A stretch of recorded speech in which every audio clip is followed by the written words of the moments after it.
Nathalie Julien here, reporting for Le Monde from Potsdam, Germany, August the 2nd, 1945, 12:53 in the morning. Spirits are high here in Potsdam as the last session of this conference, chaired by President Truman, is brought to an end. The talks that have been going on since the 17th of July between the United States, the United Kingdom, and the Union of Soviet Socialist Republics have finally reached a joyous end.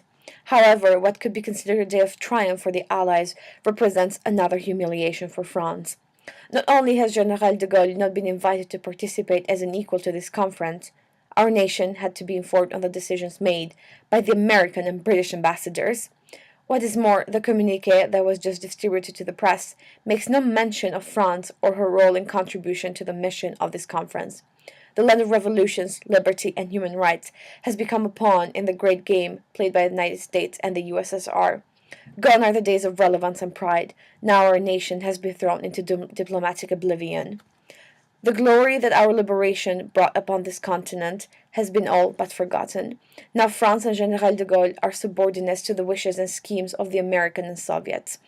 To appease French resentment, our nation has been reluctantly included in the Council of Foreign Ministers that will be composed of the foreign ministers of the United Kingdom, the USSR, China, France, and the United States. Such a council is of course symbolic and is but a small achievement for a nation that has already sacrificed so much in this war. Mr. Georges Bidault, the national liaison to Potsdam, affirms the dedication of the French government to fulfill and implement the decisions made by Mr. Stalin, President Truman, and Prime Minister Attlee. He did, however, express his regrets that the French requests and recommendations concerning the nature of government in Germany had not been taken into account. Not were these concerns heard in the reconstructions of borders in Eastern Europe.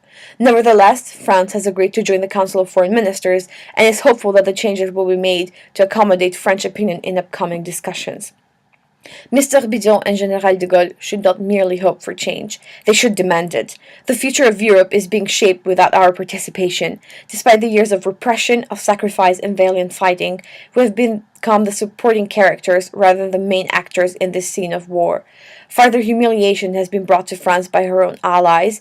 It is shameful to see how our leaders accept this diplomatic defeat and let the Big Three decide not only on the course of the European continent, but the destiny of France as well. The time has come for France to be restored to her former glory, to be seen as an equal ally rather than a victim. Our voice must be heard.